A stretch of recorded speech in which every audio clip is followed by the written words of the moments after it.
वसुदेवसुतं देवं कंसचाणूरमर्दनं देवकी परमानन्दं कृष्णं वंदे जगद्गुरुम्.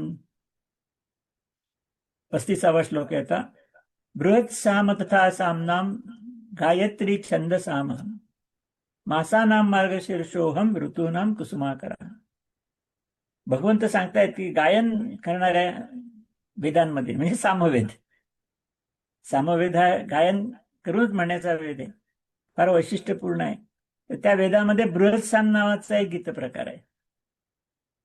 त्यात देखील अनेक गीताचे प्रकार आहेत, पण बृहत्साम आहे म्हणून भगवंत म्हणून की त्यातला सामवेदामधला बृहत्साम नावाचा प्रकार जो तो माझी विभूती आहे, त्या ठिकाणी माझं अस्तित्व जास्ती आहे.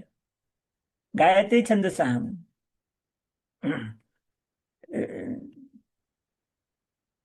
गायत्री हा छंद आहे. छंद म्हणजे काव्याची रचना करण्याची एक विशिष्ट तंत्र, विशिष्ट पद्धत. अनेक छंद आहेत, तर सगळ्या छंदांमधला गायत्री छंद माझ्या अस्तित्वाचं प्रतीक आहे, माझी विभूती आहे. आणि वेदामध्ये सगळ्यात जास्ती गायत्री छंदच मानलेला आहे, त्या छंदामध्ये सगळी रचना केलेली आहे.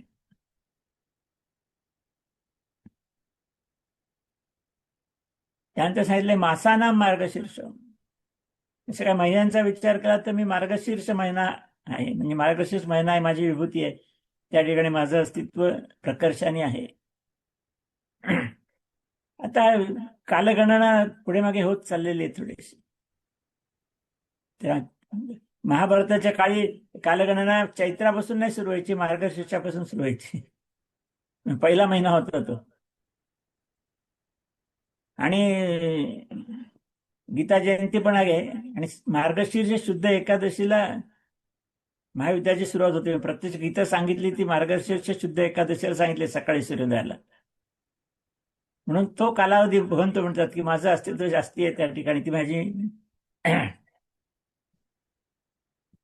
आणि मुख्य म्हणजे मार्गदर्शित महिन्यातल्या दोन्ही एकादशा ह्या पवित्र मानल्या गेलेल्या आहेत. रामसीतेचा विवाह पण याच महिन्यात झालेला आहे. त्या महिना खूप चांगला आहे, त्या भगवंत म्हणतात की माझं अस्तित्व, माझी विभूती आहे तो महिना आहे. आणि ऋतूनाम कुसुमाकर, कुसुमाकर म्हणजे वसंत ऋतू. आता आजच्या परंपरेत त्याला चैत्र वैशाख वसंत ऋतू म्हणतात, पण सांगितलं ना कालगणना हे ऋतू पुढे मागे सरकत आहेत. तर महाभारताच्या काळामध्ये मार्गशीर्ष महिन्यातच वसंत ऋतू होता, म्हणून ऋतूला देखील कुसुमाकार म्हणजे माझे अस्तित्व असं भगवंत म्हणतात वसंत ऋतूमध्ये. मुख्य म्हणजे वसंत ऋतू आपण पाहतो फळा फुलांना भर येतोय, उष्णता आणि थंडी याचा मध्यंतरीचा कालावधी, सगळ्यात चांगला कालावधी आहे वसंत ऋतू. आरोग्याला पण चांगला आहे, वातावरणाला पण चांगला आहे, कारण त्या ठिकाणी भगवंताचं अस्तित्व जास्ती प्रमाणात आहे, हे भगवंताने आधीच सांगून ठेवलेलं आहे. पुढचा श्लोक आहे 36वा. द्यूतम छललयतामस्मी तेजस तेजस्विनामहम जयोस्मी व्यवसायोस्मी सत्वम सत्ववताम अहम. त्या ठिकाणी द्यूत आहे.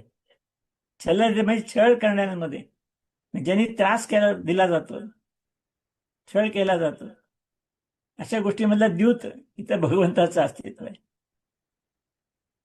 मी शक्ती आहे, आता त्याचा वापर त्रास करण्याकरता केला जातो त्याला काही इलाज नाही. आणि सबंध महाभारताचं घडलं तर महत्वाचं कारण द्यूत होतं. द्यूतामध्ये झालेला पराभव पांडवांचा, आणि त्यामुळे घडलेला सगळा प्रकार. पहिलं सगळं राज्य गेलं, नंतर भाऊ गेले, नंतर बायकोला लावलं तर त्यांनी पणाला, ते पण हरला. ते कसं बसं परत मिळवलं, पण नंतर परत 12 वर्ष वनवास, 1 वर्ष अज्ञातवास भोगावा लागला. किती मोठा कालावधी त्याच्यामध्ये गेला, तिथे किती मोठा छळ झाला पांडवांचा. म्हणून छळ करणाऱ्यामध्ये द्यूत त्या ठिकाणी विभूती आहे, म्हणून भगवंत सांगतात माझं अस्तित्व जास्ती आहे. त्यामुळे छळ सुद्धा जास्ती मोठ्या प्रमाणावर होतो, असं त्याचा अर्थ आहे. तेजस तेजस्वी नाम, तेजस्वी लोकांचं तेज जे आहे तिथे माझं अस्तित्व आहे. तेजस्वी पुरुष, प्रभावशाली पुरुष, त्यांचं मुख्य तेज आहे ते भगवंताचं अस्तित्व आहे, असं भगवंत सांगतात.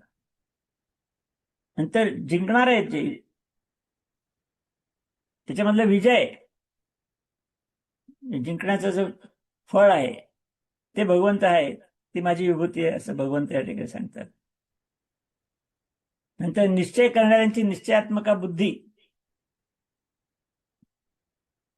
म्हणजे ज्या बुद्धीने निर्णय केला जातो आणि त्या निर्णयाप्रमाणे पुढची कृती घडते, तर तिथे भगवंताचं अस्तित्व जास्त आहे, अधिक प्रमाणात आहे असं भगवंत म्हणतात. आणि सात्विक पुरुषांचा सात्विक भाव हा भगवंताच्या अस्तित्वाचं प्रतीक आहे. म्हणजे जे चांगलं गुण आहेत ते सगळे भगवंताचेच आहेत, ते निर्णयाच गोष्टींच्या अनुषंगाने वास करतायत. हे सगळ्या विभूतींचा अर्थ त्याच्यामध्ये आहे.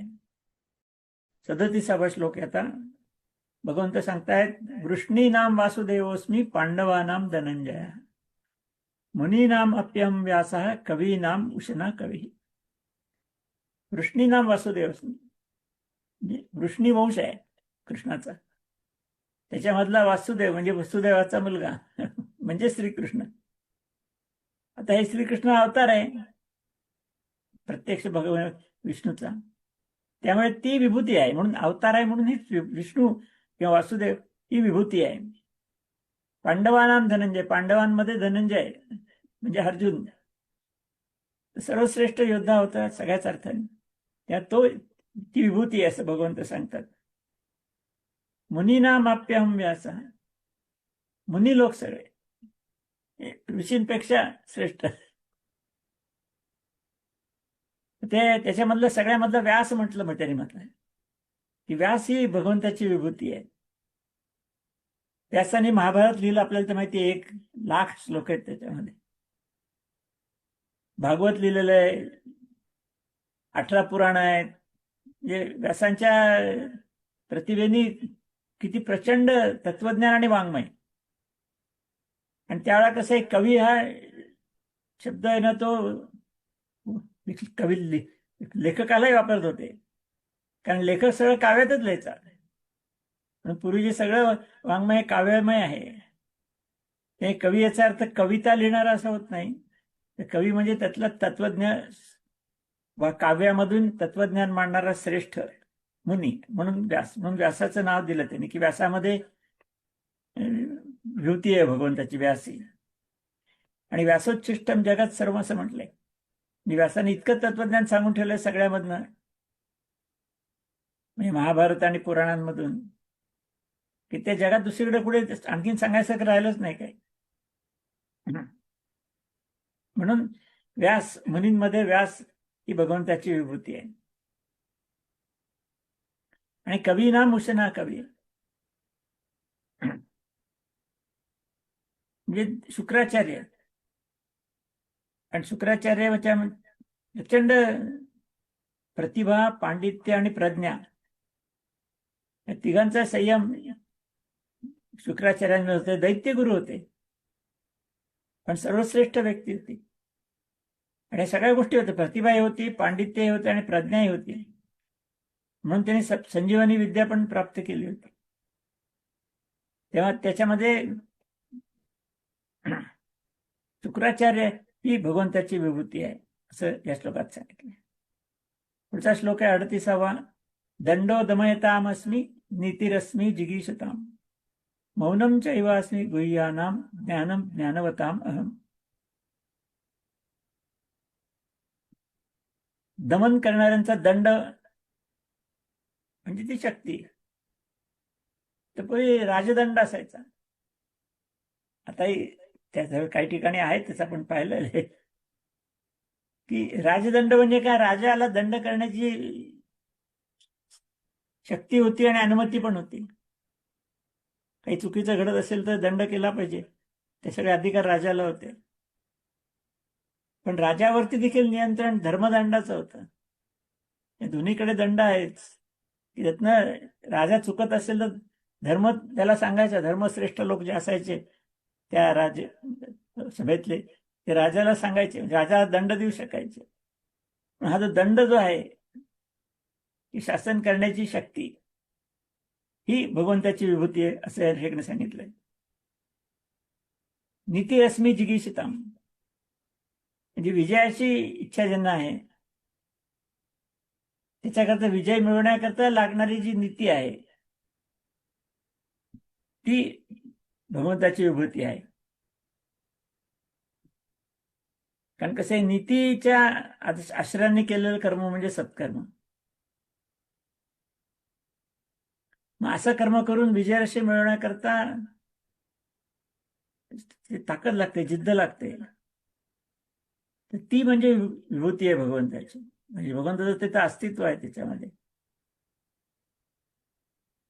आणि म्हणून भगवंताने प्रत्यक्ष विजय मिळण्याकरता पांडवांची बाजू घेऊन त्यांना विजय मिळवून दिला होता. तर मौनम चैवास्मी गुह्यानाम, म्हणजे गुह्य गुप्त ठेवण्याची काय गोष्ट असेल त्याच्याकरता मौन आवश्यक आहे. कारण बोलण्यातनंच त्याची प्रकटीकरण होत असते. तर मौन ही भगवंताची विभूती आहे.